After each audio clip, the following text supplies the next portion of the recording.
The views and opinions expressed in this podcast by the host and or the guest do not necessarily reflect the views of the host and or Paranormal Buzz Radio and or its sponsors. Use of any material produced by Paranormal Buzz Radio without express written consent is prohibited. Paranormal Buzz Radio will not be held responsible for you holding your knees, crying, and rocking in a corner in a puddle of your own urine, or being beheaded by a group of children in a cornfield. In fact, if you come across a group of children in a cornfield, we promise to make fun of you as you run away screaming in terror. Listener discretion is advised. Caution. You are now entering the all-consuming realm of Shay's Paranormal Chat, where the things that are better left unsaid are actually said. Shut up and sit down.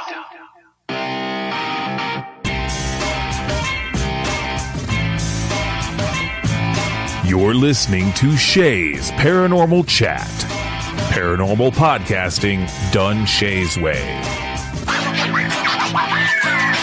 Tons of fun. Dude, seriously? A bit sarcastic. Hashtag investigator, not hunter. But always real. Hashtag data, not evidence.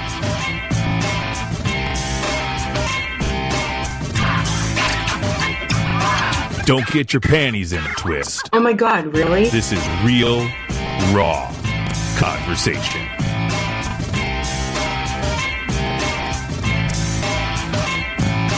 Ladies and gentlemen,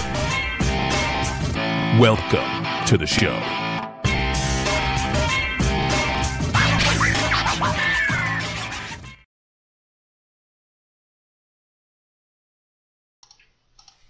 Good evening, everybody. TGIF. Welcome to Shay's Paranormal Chat. I hope everybody out there had a great week. Thank God it's Friday. I have to say it twice. That's how much I needed it to be Friday. For many reasons, not only because we have an awesome guest, but just so everybody doesn't get confused on what show this is, I have my handy-dandy co-host from Exploring the Unknown with me tonight, filling in. We have Rebecca Williamson. How you doing? Good. How are you, Shay?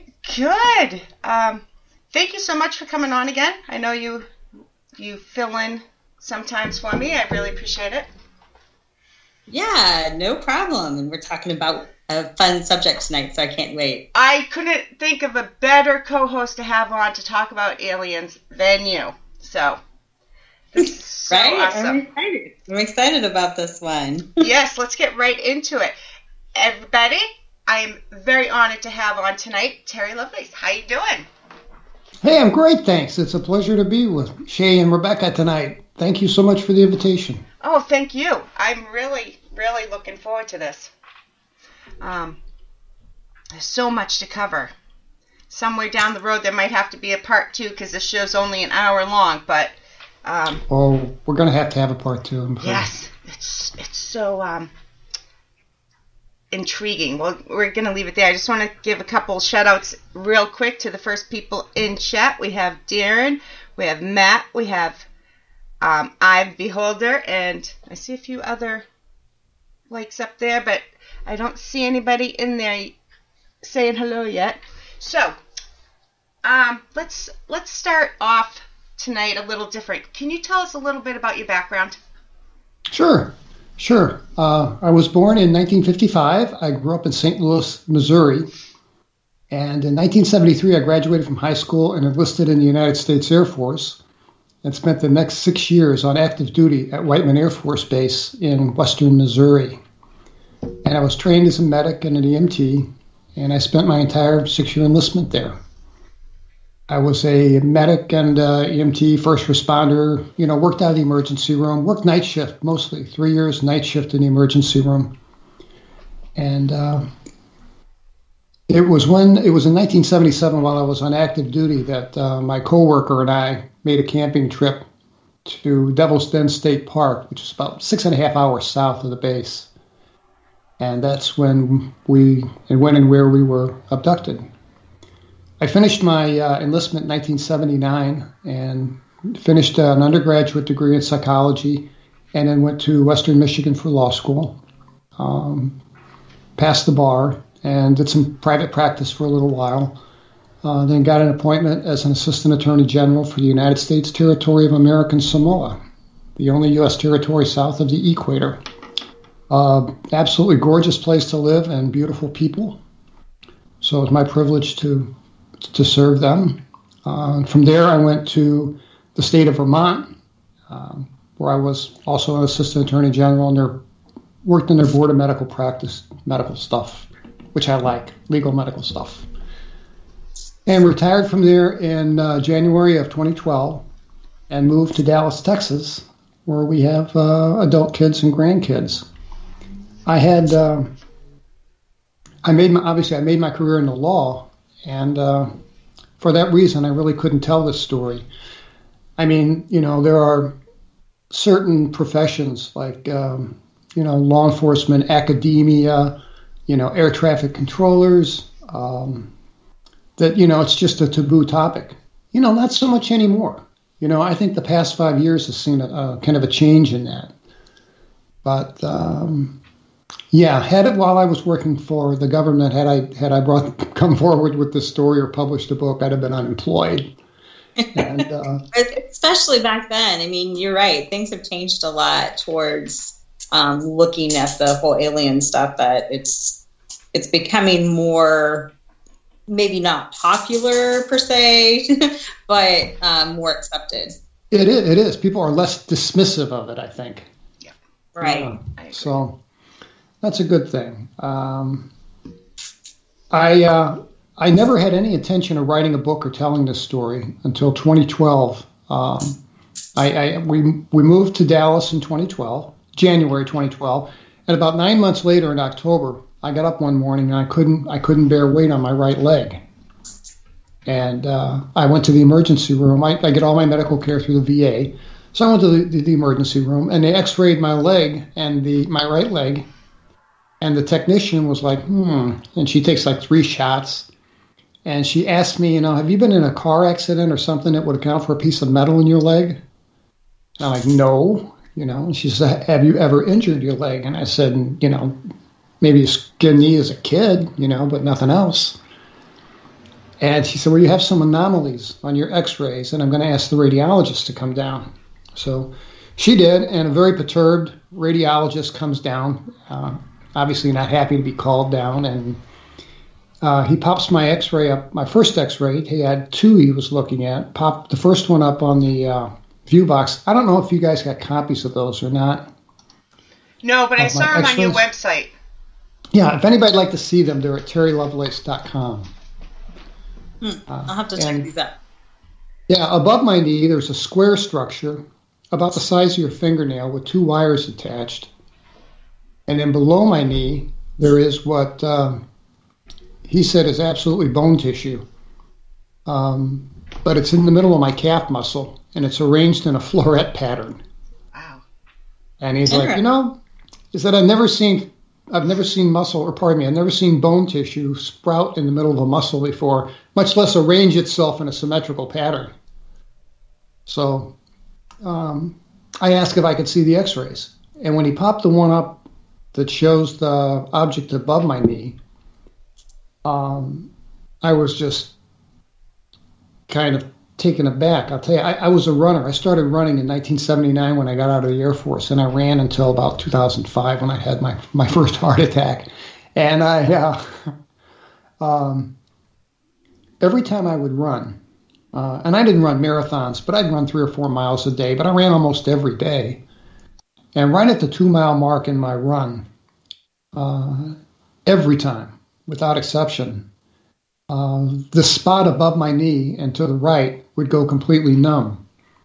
I mean, I could take a safety pin with me on my run, and at the end of the run, I could take it and outline. I could delineate the edges of it. It was perfectly round and about the size of a $50. And it was numb, the same sensation you get at a dental office when they give you a Novocaine if they're going to do dental work. That kind of feeling, kind of numb and kind of itchy, kind of. And I asked my doctor. Yeah, it was weird. I asked my doctor. I said, "What? This is what I experienced." And she's like, "Well, does it interfere with your run?" And I said, "Well, no, not really." And she says, "Well, it's probably some histamic type reaction, whatever that is." And she said, I wouldn't worry about it. So I didn't. But when I saw these x-rays, it validated that these things had put their hands on me. And that was just really hard for me to process. Did you instantly know what it was? Not instantly, but almost. I'd say, I made the connection with the spot that would go numb when I ran. And I asked him, what is this thing? The thing above my knee was really of concern because it was so artificial to the body. And he said, it's obviously a manufactured object because it has plainly has two wires attached to it, and it's perfectly square, and those items don't appear naturally in the human body. And that's when it hit me that, that's probably what they did to me in 1977. So let me go back and I'll give you a quick rundown of our camping trip. Yes, please. Yeah, we want to hear about this part for sure. Sure. Yeah. Like I said, we worked the night shift, driving an ambulance, and my friend, I was 22 at the time, newly married, and Tobias was 23. He was married, and we both lived in family NCO housing on the base, and it was a nuclear base then, still is today. It's the home of the B-2 bombers today. Back then, it had Minuteman II ICBM missiles spread out all over the countryside, and then KC-135 tankers and B-52 bombers with nuclear weapons. So it was real tight security, and photography was my hobby. And when you live on a nuclear base, there's not much you can do with a camera. So I wanted to photograph wildlife. Probably kind of particular about what you take pictures of on the nuclear base. Oh my God, yeah, they'll lock you up. They have no sense of humor whatsoever. And And I knew I had never been camping in my life. And I knew Toby, I suspected highly, he had never been camping in his life. And I'm like, well, what's the idea with this? And he says, well, you want to take pictures of wildlife. This is the perfect place. And he lived to watch the night sky. He wanted to be an astronomer. He was a gifted mathematician. He wanted to finish a degree in physics and then try to do graduate work in either cosmology or astronomy. And I don't know where that fascination with the night sky came from. I wish I'd had an opportunity to ask him, but I didn't get that chance. So I was kind of reluctant at first, but then I'm like, yeah, you know what, this might be fun. Let's do this. And it was a 6.5-hour drive south of the base. And I'm like, man, there's a lot of nice parks within an hour's drive from here. And he says, yeah, but this place has everything. And, isn't the road trip kind of part of the adventure? And I'm like, yeah, I guess so.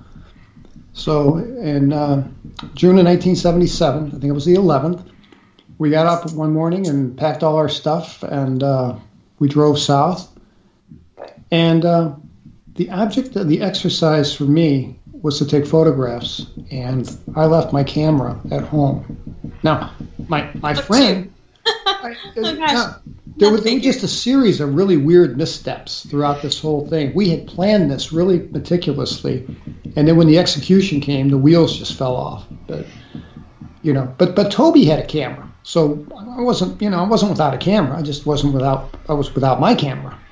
Right. But I also left the camping lantern and hatchet, and I left a bunch of stuff there, and Toby had left a bunch of food stuff behind, and that just, it just wasn't us. I mean, we just weren't that inept.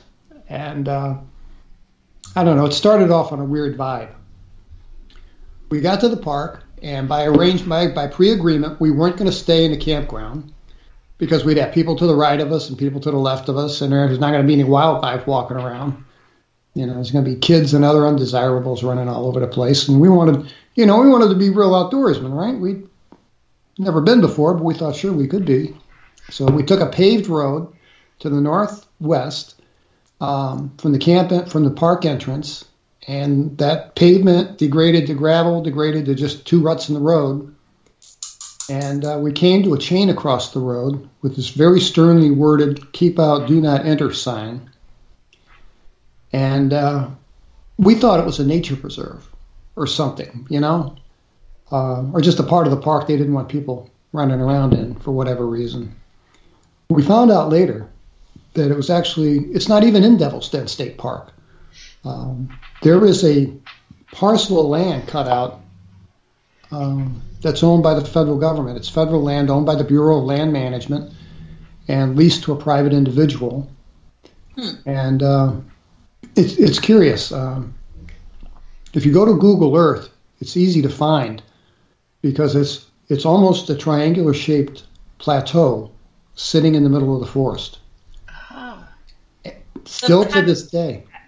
You just kind of randomly drove around until you found something like out in the middle of nowhere, or did you know where the spot was? Toby had heard from some guy that there was this plateau, and he thought, because he wanted to watch the night sky, he thought he could see, the night sky without any light pollution whatsoever, and that would be, his reason for the trip. And then during the day, I can photograph wildlife, it's something for everybody, right? Right. Sounds like it anyway. So it's weird. I mean, in retrospect, it really was almost like we were keeping an appointment. You could not see the top of this plateau because the top of the plateau was level with the treetops from the surrounding forest. And somebody goes up there with a tractor, I'm told, and with a brush hog or some kind of big mechanical thing. They pull behind a tractor, a farm tractor, and they clear cut that property to this day. I took the aerial photo from Google Earth and I posted it on my Facebook page. And this follower from Alabama who owns a landscape company messages me and says, "Man, somebody cuts that with a tractor." He says, "I can see the tractor tread marks in the ground." And they keep that cut to about 6 inches. And there's no paved road up there. It's just a dirt road that goes up to this place. I had never bothered to look for it because the place should be covered with 40-year-old mature trees by now. And it's not. It's not. For some reason, for 50 years, 60 years, whatever, the United States government sees fit to pay the bill to pay somebody to go up there and burn the gas and clear cut this top of this plateau that's in the middle of nowhere. Interesting. So go figure. So anyway, there was a chain across the road, so I thought, well, we'll turn around and see if we find another way. And my friend on the passenger side, Toby, he's like, no, man, wait, stop the car, I got this. He was observant enough to see that what the Rangers did was they had just made a noose out of the chain and used a padlock to close it, and then took that noose and draped it over the opposing post on a nail. So he hops out of the car and just picks it up and drops it. The chain falls to the ground. We're like, cool, we're in, and we felt like Lewis and Clark, right? So, your area, huh? Oh, yeah. I mean, it was ours. And we drove in, and, he made about a dozen calls, whether to go left or go right. And he did. He had an unerring sense of direction. I had no sense of direction whatsoever, but he had a good sense of direction. But he led us right to the plateau. We didn't make a single wrong turn. And, looking back at it, the odds of that happening are pretty slim. Or we were just real lucky. Or you were supposed to be there. Or we were supposed to be there. That's right. We were keeping an appointment. It really felt that way. Like I say, looking back at it. Yeah. When we got to the base of the thing, and there was this sharp dirt road that went straight up. And I got my 66 Impala all the way up, and onto this plateau. And it was just, we crested this plateau and the place was just gorgeous. I mean, it was just beautiful, big open meadow. Up above the trees like that on a plateau, I bet it was gorgeous. Oh, yeah, it was cool. I mean, we walked around the perimeter of it. Before I'd seen the aerial photographs, in my book, Incident at Devil's Den, I describe it as being horseshoe-shaped. But seeing the aerial photos, it really is more triangular shaped. And we set up our little campsite, and we had a $10 tent from Kmart and a couple of blow-up air mattresses. We swiped some blankets from the hospital, and had a cooler full of food, and just about everything we needed. And we did all the fun stuff you do on camping because it was all new to us, right? And I built a campfire, and Toby set up the tent. And, we had just a pleasant afternoon and evening. And it's about 9 o'clock at night.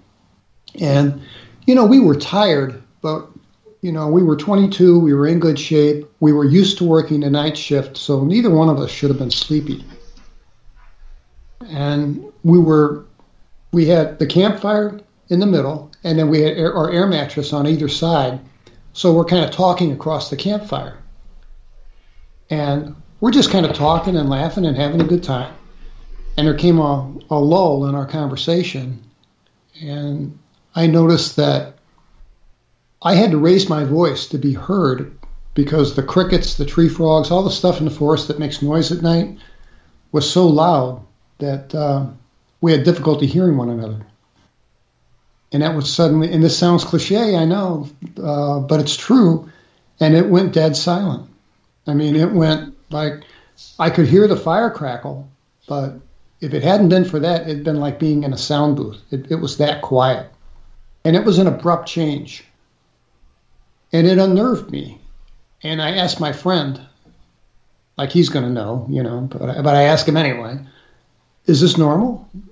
And he's like, yeah, look, we've been laughing and cutting up. We've just quieted them. They'll come back. Don't worry about the bugs. They'll come back. And I'm like, okay. But I'm still kind of spooked by the whole thing. And we go back to our conversation, and we're just talking, and I'm feeling a little bit more relaxed. And my friend is fixated on something over his left shoulder, which would have been looking at the western horizon. And I'm about to ask him, what are you looking at? When he asked me, he says, hey, Terry, were those lights there before? And I'm like, what lights? I mean, we were in the middle of nowhere. It's a little more built up now, but I'll tell you, in 1977, there was nothing anywhere around. So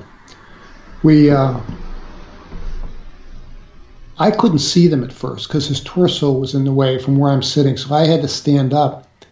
And on the western horizon, there were these three bright little stars in a triangle. And they sat above the horizon, and they were too far above the horizon to have been lights like from a train or from a parking lot or something. So I'm looking at them, and I'm thinking, that could be maybe an airplane flying in our direction, because it definitely wasn't on the ground. And I thought maybe it's flying in our direction and headed straight for us so that we can't see motion or movement until it varies its course by a degree or two, and then it'll look like it's moving. But I didn't know any kind of aircraft that had that triangular or that, three light configuration. It didn't make sense.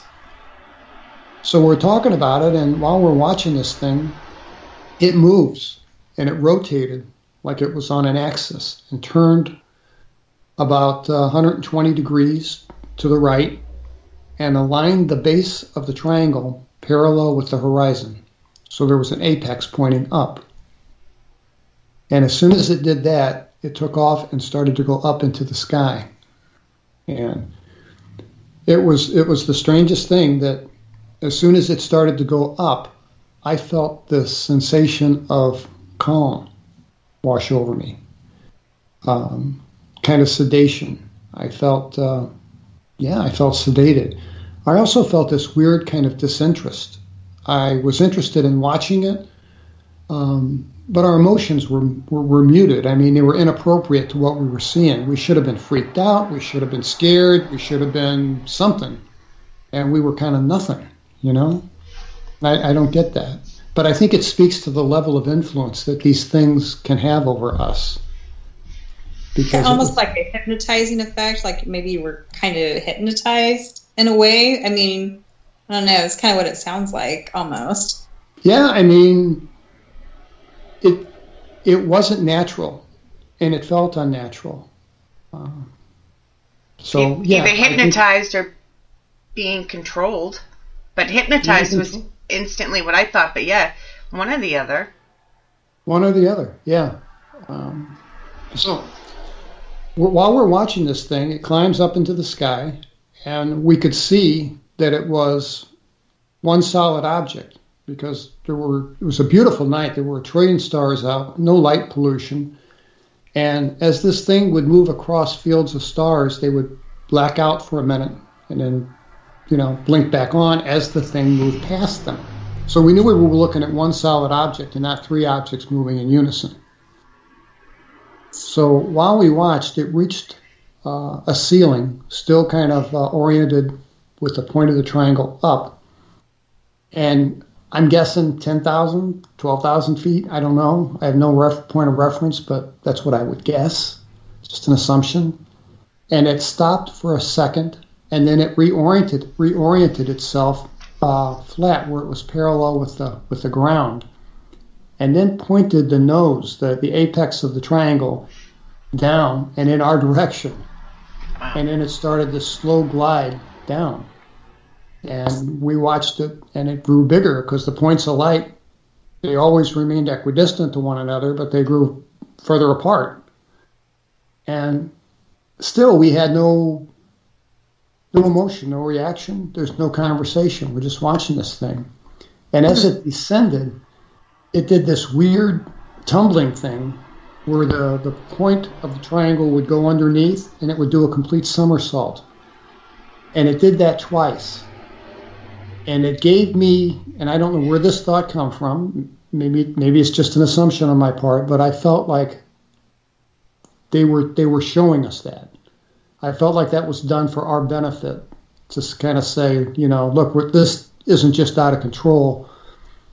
We're moving, it's moving with purpose and intent, and it's definitely moving in our direction. And we're still just laid back on these air mattresses watching this thing. And there's, like I say, there's no conversation to speak of between us. So how much time has gone by since you first noticed it until this point? Less than 15 minutes. Okay.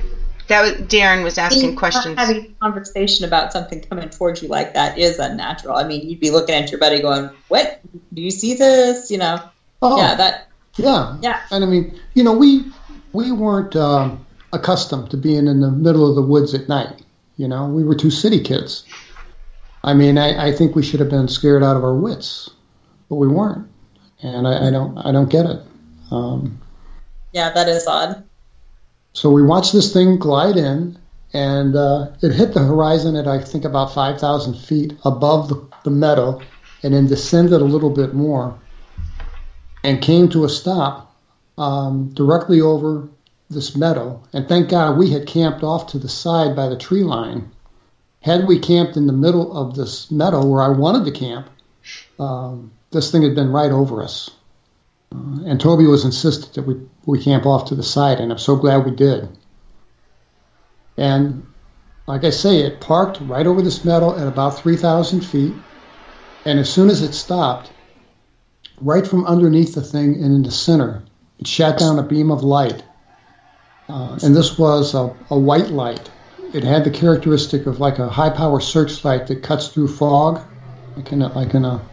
if you're near a lake or an ocean at fog, when there's dense fog. So it was this visible column of white light, but of course there was no fog. I mean, it was just crystal clear. But you could see this. It was visible. And it landed square in the middle of our campfire and stayed there for about 60 seconds, and then just like someone hits a switch, it turns off. And as soon as that turned off,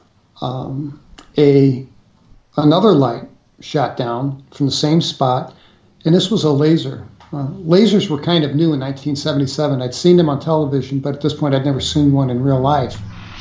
And I recognized it for what it was. And it was about the diameter of a lead pencil, and it was a weird color. It was kind of a bluish purple. And it would land in one spot at our campsite, stay there for like a tenth of a second, and then reappear in another spot. So that 10 times a second, this thing is dancing all over our campsite. And it landed on everything that we brought with us, including ourselves. I mean, it hit my car. It hit me in the chest a couple of times. I didn't feel anything, but it hit the tent. It hit Toby's backpack. It hit his Coleman cooler.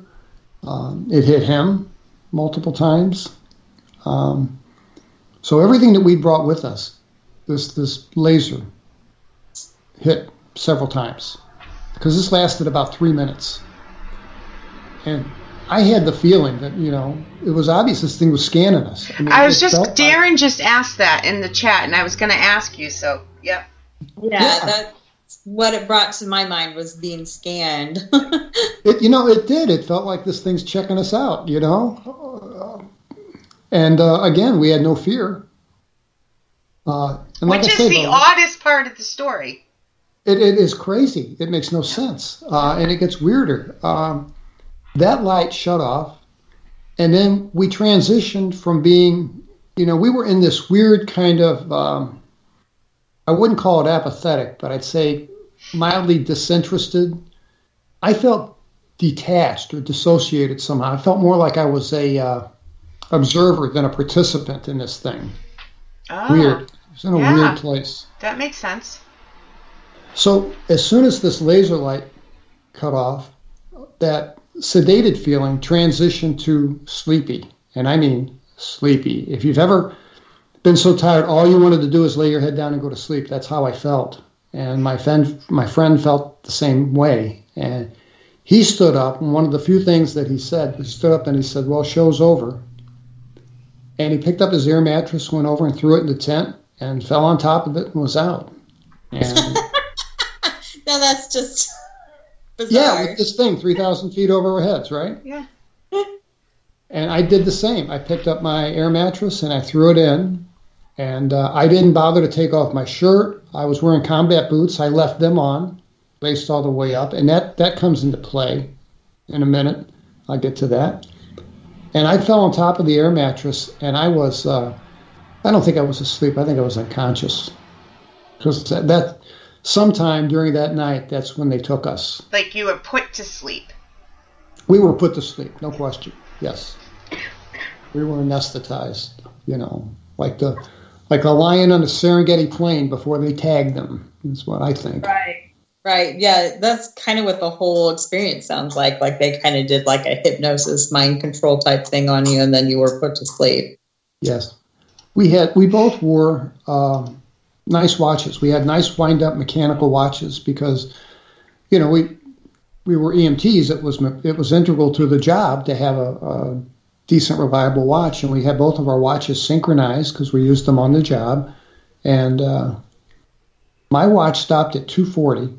It was a nice Elgin watch. Never worked again. And my friend's watch stopped at 2:41. So this started at 9:30, somewhere in there? Yeah, about 9:30 is when we ended up crashing, yeah. So all of this played out in about 30 minutes. So 9:30, so from 9:30 to 2:40, I wonder. Well, that's not when we woke up. Right, but your watch stopped at 2:40, so I'm wondering what the relevance of that is. I don't know. I don't know if 240 was when they took us, or if 240 was. I talked to a guy. Matter of fact, watches has kind of become a hobby of mine. I had an interest in them, and I found out that mechanical watches will break if they're subjected to a magnetic field. So if you have a wind-up mechanical watch and you get it near, a big piece of industrial machinery or something, that can kill it. So, and ours were dead. I wish I'd saved my watch, but I didn't. That's interesting. Yeah. I woke up. Looking back at it, it was about an hour before daylight, but I had no idea what time it was when I woke up. But I woke up and there were these flashing yellow and white, orange and maybe greenish lights, and they were flashing at odd intervals, and they were flashing through that tent, and they were just insanely bright. They would light up the inside of that tent like crazy, coming through the canvas of the tent. And I wake up and I don't have my wits about me. I'm really kind of out of it, and I'm thinking, where am I? Oh yeah, I'm camping with Toby, that's right. And I see these lights, and I'm trying to think about it logically, and I'm thinking, these are probably like the overhead lights of a park ranger's truck there to kick us out of the park. What I thought. Right. I could see that. I could see where that would be a thought. Yeah. And I wasn't frightened. I wasn't concerned. And I sat up and I noticed that my boots had been unlaced all the way down. And I knew that I didn't do that. And I would never have gone to sleep like that. I would have left them laced up all the way to the top, which is what I know that I did, or I'd taken them off. But I wouldn't have left them like that. That's a trip hazard. I mean, right. I needed to run for something. It didn't make sense. And I was annoyed more than anything. And I pulled my boot off, and my sock is on sideways. And that really confuses me because, one of the things they drill into you in the military was to take care of your feet, and I just would never have done that. So, but again, I'm not fearful. I'm just annoyed. And I took them off and I put them back on, laced them up to the top. And then I turned my attention to my friend, who I really can't see until there's a flash of light. Then I get a glimpse of him for a millisecond. And he's on his knees, and he's looking out the flap on his side of the tent, and he's looking out into the meadow. And in one of these flashes of bright light, I could see tears down the right side of his face. And he had very dark skin. He was African American, and the saline in his tears would fluoresce against his skin and light up. So I could see these white streaks down his face whenever the lights would go off, and that kind of got me upset. That kind of worried me because I could not imagine what would make this guy cry. Right. That was pretty upsetting. And I asked him, because I'm still thinking park rangers, right? I'm like, Toby, man, what is it? Who's out there? Is it park rangers? Who's out there? And all he said to me was, in the universal finger across the lips thing, I think they're still out there. And I'm like, who's still out there? And he's not answering me. And so I get to my knees, and I'm fully expecting to see park rangers out there. And I pull back my flap of the tent, just about 2 inches, and I'm peeking out. And what I saw was just, the reason these lights were so bright is that thing that had been 3,000 feet over the meadow when we went to sleep had descended. And now it's just 30 feet over the top of the meadow. And it has these bright lights on each point of the triangle. Had lights on it that were flashing. That's where the light was coming from. And it was so bright because the thing had descended and was so close to us. And the second thing I noticed was what I took to be a dozen or maybe 15 kids. And I'm like, Toby, man, what are these kids doing out here? We're in the middle of nowhere, in the middle of the night. And he said, man, Terry, those ain't no little kids. Look at them. They're not human beings. And he said, don't you remember they took us and they hurt us? And when he said that, my fear level went from about a 2 to 10 plus. Right. And I was just terrified. And I could see them just in silhouette until the lights would flash. And then I'd get a millisecond of a look at them. And they were gray. And I don't know if that was their natural skin color or if they were wearing gray garments of some kind. They were about 3 foot tall. They all looked the same. They had heads that were disproportionately large for their bodies, spindly torsos, very much like,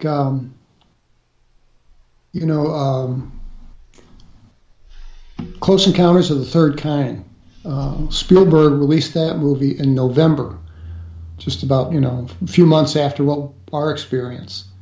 And I didn't see that movie until about 15 years later, because I don't watch space movies. I don't sleep well if I do.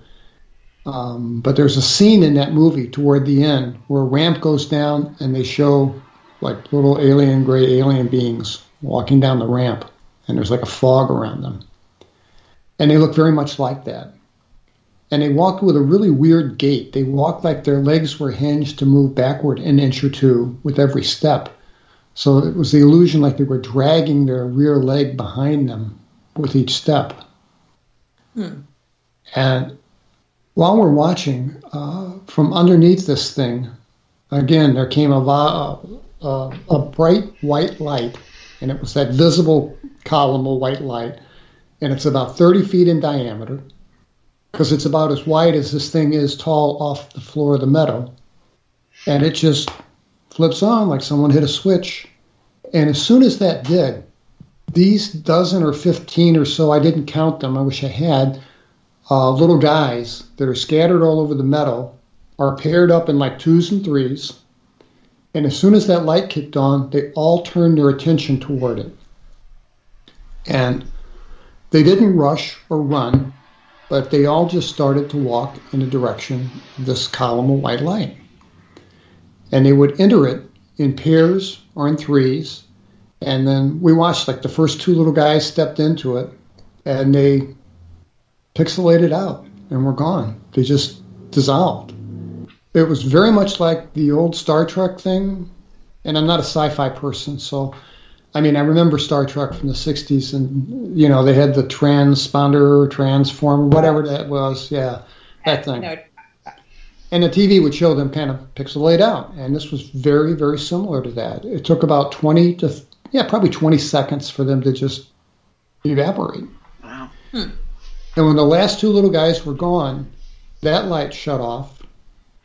And we were absolutely scared to death. I mean, I was afraid that we were going to cough or sneeze or do something and draw their attention, and they would come over and visit us or something.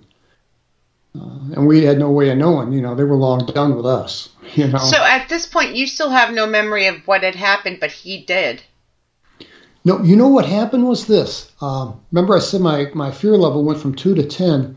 When Toby said, he said the words, "Don't you remember? They took us and they hurt us." When he said those words, I had flashes of memory. I mean, just little fragments of memory of being inside that thing. Mm-hmm. And those memories have been the focus of nightmares for 44 years now. Probably PTSD. Oh, I've been diagnosed with it twice. Oh, I'm sure. In the 80s and in the 90s. And they diagnosed me as PTSD etiology unknown because I wasn't about to tell. I wasn't about to tell anybody, you know, that, I saw a UFO the size of Walmart in 1977. And I think that's where I got the phobia from. But I left there definitely traumatized. I'll tell you, I didn't want to leave the tent. You know, all I had over my head was a piece of canvas. But I told my friend, I said, man, I'm not leaving this tent until morning. You know, I'm not going anywhere till the sun comes up. I mean, I just had a piece of canvas over my head, but I felt like it gave me cover. And I didn't want to be out exposed and run across the 60 feet of open, you know. To this day, I will not walk across an open field. I'll walk a mile and a half around to get to the other side, but I won't cut across an open field. I feel vulnerable. I'll have a panic attack. Out in the open, yeah. Yep. So, you know, I still sleep with a light on, you know. I sleep with I wear a t-shirt. I have an iPhone with a shielded case to keep the EMF off of my heart, and I sleep with this in my pocket and earbuds, and I listen to meditative tapes or meditative apps now at night. And so I don't hear the ambient noises of the house, and it doesn't freak me out. Mm. The other thing, PTSD-wise, I've experienced was a couple of times I've been to, well, when we used to have malls, and we used to shop in malls, I was Christmas shopping one year, and I turned a corner, and there was this, like a newly opened store that wasn't set up yet, and they had a table, and they had these naked feminine mannequins from the waist up only, and they were set on these tables, like they were going to dress them in blouses or something, and wigs eventually, and they're, you know, posed in different positions, and I just walked around the corner, and I saw that, and for some reason, that freaked me out, and I still feel uncomfortable looking at mannequins. I mean, if they're dressed, they look more like a human or something, but just the naked mannequin is just creeps me out. So. Huh. Interesting. So after all this, so did you guys talk about it, or was it just like, okay, we're just going to forget this ever happened? You know, this is the strangest thing to me. A couple of things happened. Well, obviously we sat in the tent like two scared 10-year-olds for about 40 minutes, and then eventually just darted to the car and got out of there. And it's amazing Toby was able to navigate me out of there in the dark through these woods, but he did. And we were both hurt. I suffered. We were both burned. I had like the worst sunburn I'd ever had in my life, but I never blistered and I never peeled. Was it like radiation? That's what I think. Yeah, I mean, I've got no way to prove that. Right. I also had what the doctors called flash burns to my eyes. It's the kind of injury an arc welder would get if they didn't wear that hood whenever they were welding. And it's a sunburn to the cornea of your eye, and it hurts. It feels like you have sand in your eyes. And it makes you real photophobic. So when the sun came up shortly after we hit the pavement, it really hurt. So it was a long drive back. It was a long, unpleasant drive back. And, you know, whatever they did to me, they gave a double measure to my friend because he was just miserable. And he was kind of curled up in the big, long bench seat of my Impala. He's curled up in the fetal position. He was kind of a smaller guy. And he was really hurting. And we made a pact. We made an agreement that we would never tell anyone that we saw a UFO. I mean, ethically, we had the issue of we can't lie. Right. So we decided that this would be our plan, that we would tell them that, truthfully, that we went to bed feeling odd, feeling weird. That was definitely true. Right. And that we woke up feeling sick, and that was true, and decided to come back. And, we left everything there. That's how scared we were. I took my wallet and my car keys. Toby left his backpack, his Coleman cooler, the tent, everything. We left there. Well, kind of ruined camping trips. Again, I'm probably not going to again. You know, that's the other odd thing is that Toby had his camera in his backpack within reach. I mean, it was a foot away from him while he's laying there in the air mattress. And, you know, the thought of taking a picture of this thing never crossed my mind or his. Huh. That's interesting. And again, I think that speaks to some level of influence over us because being an amateur photographer, you know, I had a little dark room set up. I developed black and white prints. So, I mean, I had been all over this. I mean, you know how people that are into photography are just annoying and they want to take pictures of everything. Well, you know, I was that guy. I was doing, you know, so I mean, I don't get it. Sounds like you were too scared and stunned to do anything but just look, just watch. Yeah, but you know, the weird thing was I didn't feel scared watching this thing. I really didn't have any fear whatsoever until Toby said those words, Don't you remember they took us and they hurt us? And I got a flash of being inside that thing. And so did you have injuries to your leg at this point, or did you notice? No injuries to my leg whatsoever. And that was another thing that freaked out the radiologist in 2012. The radiologist said, well, there should be a scar on your leg. And he insisted on looking at my leg. Because he said, you know, you can't put something this size, this deep into fascia and tissue. You know, you violate the integrity of the skin, there's going to be a scar there. And I'm like, Doc, I don't have a scar there. And he was bound and determined to prove me wrong. And when he couldn't find a scar, he was visibly upset. And I said, well, let me ask you, Doc, how often is it that you see a foreign object in the human body like this and there not be a corresponding scar? And he said, never. He said, I've been a radiologist 23 years, and I've never seen this before. He says, I have no way to account for this thing being inside of you. I don't know how it got in there. I as well have a foreign metal object in my leg. Not to the extent that yours is. Mine looks like a little pin, but I have had problems with my legs and had x-rays. And so I know what you went through with the radiologist because they were totally freaking out.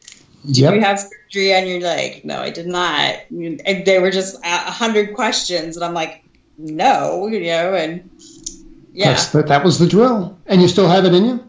Yeah, I still have it in me. Do you still have yours in you? Or did you take it out? No, the ones below my leg are still there. Okay. That foreign object that looked like a piece of electronic device, I wanted it out of there the next day after I saw it on X-ray in 2012. Legs to that extent, yeah. Well, the problem that I had was this: is that I had a regular cardiologist. I went to see a surgeon. Surgeon looks at the X-rays, a young guy, and he's like, "Cool, yeah, I'll take this out for you." And I said, but I need it done under a forensic protocol. I said, I need a chain of custody to show that you took it out, you sign off, you put it in an envelope, and then you give it to either me if I'm awake or to my agent who will be there to accept possession of it. Because I wanted to be sure that, and I was real hopeful that I could use it as part of my book and have physical possession of it. Right. And it didn't work out that way. I went to the surgeon said, all you need to do, he says, I see you have a cardiac history. He says, you got to get a cardiac clearance letter from your cardiologist and we're good to go. And I didn't expect any problem, although I was a little worried because I'd had 3 heart attacks, a quadruple bypass, and a stent at this point. And yeah, I can see where, they might need a cardiologist clearance. That makes sense. Yes. And I went to my cardiologist and I said, look, I really want to get this thing out of my leg yesterday. And she was kind, but she was firm. And she said, look, I got 50,000 other vets out there. They got a piece of metal in them from Iraq or Korea or someplace. And they wanted it out yesterday too. What's that? Isn't that like probably shrapnel? Yours isn't. Yours is something else. Mine's not shrapnel. Yeah, but I meant the other people they were talking about. Yeah, and they don't take those out. And she says, to take out mine. Nope. Well, yeah. And in a way, I was really torn. On one way, I wanted it out of my body, and on the other hand, maybe I didn't. I don't know. But I couldn't. I talked to 5 cardiologists, 3 within the VA system and 2 outside, and they told me the standard of care is that if you've got this thing in your body and it's not causing you any harm, it's a risk versus benefit analysis. And if that's been in there since 1977, the risk of anesthesia and the risk of infection, taking it out, outweighs the benefit of removing the thing, no matter how weird it is. And I was told the standard of care in this country, medical standard of care, is that outweigh. No. Yeah, jeez. Yeah, we don't do that. But I found a surgeon in Tijuana who offered to do it for me, because in Mexico they don't follow the United States. They follow the money. That's right. Yeah. So and bring cash. Yeah. Hey. So I was going to have it removed in December of 2017. And ET came and took it out. The thing above my knee. It was just gone? I woke up on the morning of November 17th of 2017, and I had 2 puncture wounds at the top of both legs. I don't know why both legs. My guess is I probably had an implant in the left leg that never got found. But on my website, I believe there are pictures. In the back of the book, I know there are pictures. I woke up with these deep puncture wounds that were about 1/8 of an inch wide, but there was absolutely no bleeding, no blood whatsoever. And within about 36 hours, there was this bruising pattern around the puncture wound. And I woke up and I told my wife, I said, I think they came and took that thing out of my leg. And she said, well, we'll get an X-ray. And I did. I found a chiropractor who was willing to give me an X-ray. As a matter of fact, when I showed him copies of my X-rays that I had on copy paper, I think this guy was an experiencer, or in his practice, he'd seen this before. Because he said, I'll write you a script for an X-ray and I'll pay for it. He said, you just promise in your book you won't use the name of my clinic or my name in your book. And I said, deal, and I've kept my part of the bargain. And he didn't have an X-ray machine, but he sent me to a freestanding radiology clinic about a mile down the road. And I got an X-ray, and as soon as I got to my car, I pulled it out of the big envelope and I held it up to the sunshine, and sure enough, the thing above my knee was gone. So I dropped the X-rays off at his office, and he called me up and he said, well, you saw the thing that you had, he said, you saw the thing that they put in your body is gone. And I said, yeah, I did. And he says, well, did you see that they left something in you? And I'm like, no, I don't know where to look. And he says, well, stop by. I'll show you. So I got my car and I drove there immediately. And I had to wait a minute. He was seeing patients, but he got me in. And he showed me on x-ray film. There's a picture of it in the back of my book, but it didn't turn out well. You can see it crystal clear on if I held the x-ray up to a light source. But in the photograph, there's a circle around it. It's about maybe a centimeter, a little longer. There are two tiny parallel wires right next to one another. And the one is kind of bent like that at the end. And you can see them clear as day, and they're in the middle of my thigh, right next to my femur. And I said, Doc, let me ask you this. It sounds like you know something about these things. If they're so much more intelligent than we are, why would they be so inept as to leave two wires in my body? And he said, you don't get it. They don't make mistakes. He said, what they did was they probably gave you an upgrade. He said, that's probably the 2017 model of the 1977 version they took out of you. Right. So, yeah, My question is, did you continue to have problems with your leg? Was it, you said you woke up and it was not.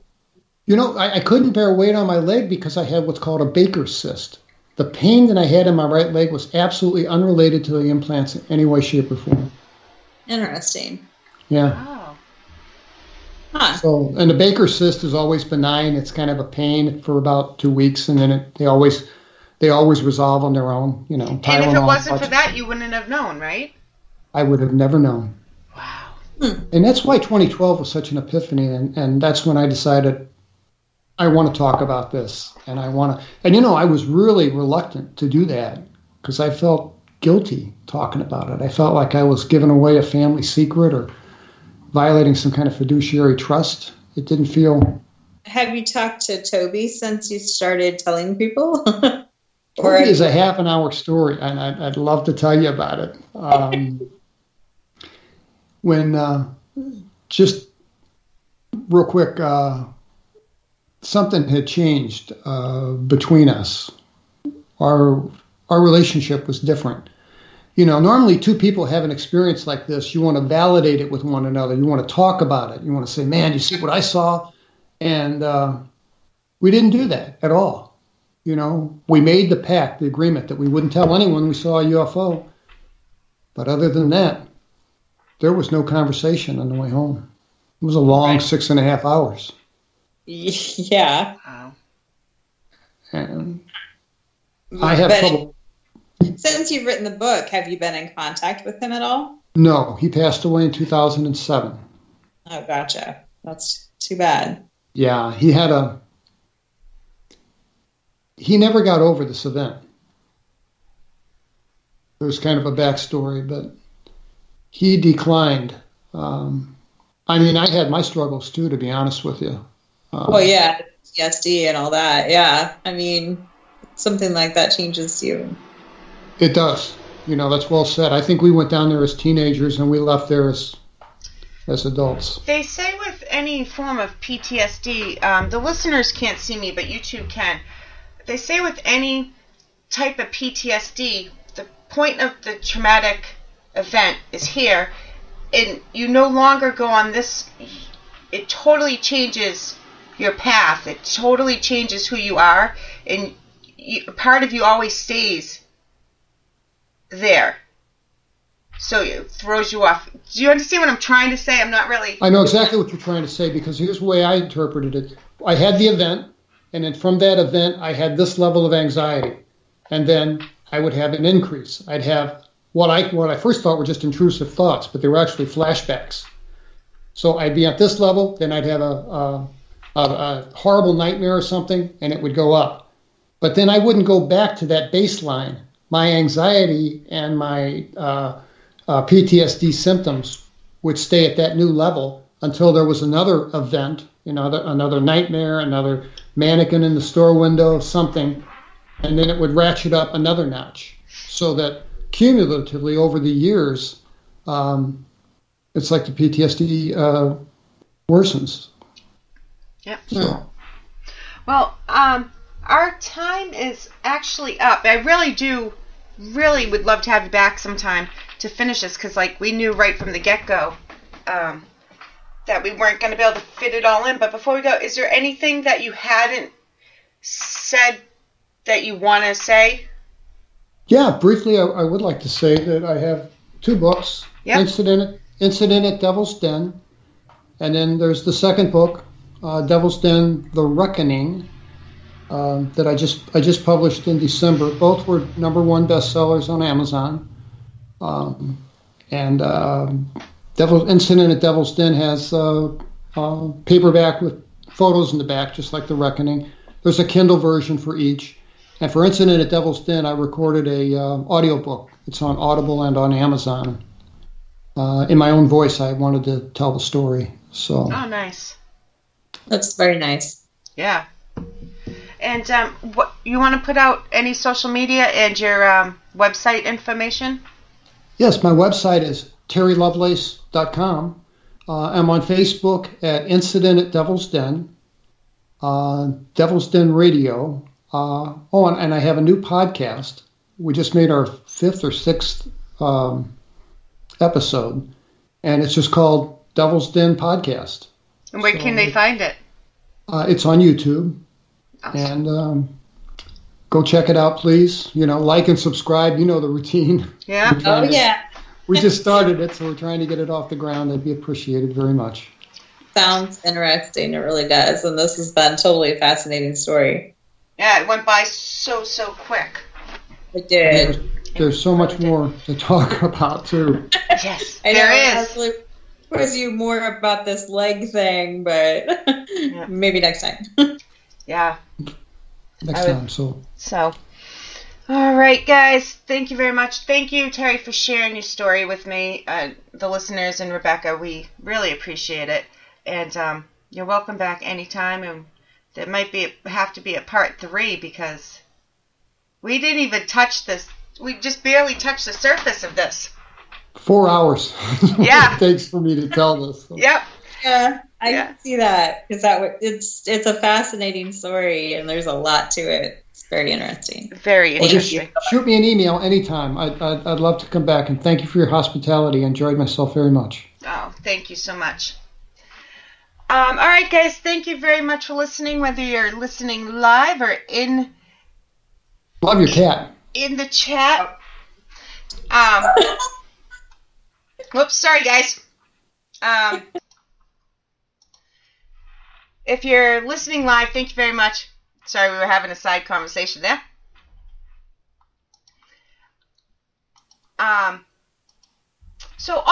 Before we go, one more quick second. We have a live episode of... I know, that threw me all off. You just had to point out your cat. It threw me off, though.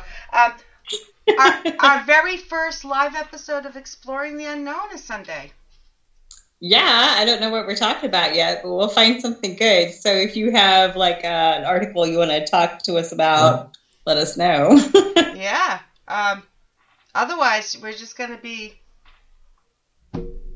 talking. Maybe take a few questions. We'll figure something out. I really did squirrel, Matt. I know. Hey.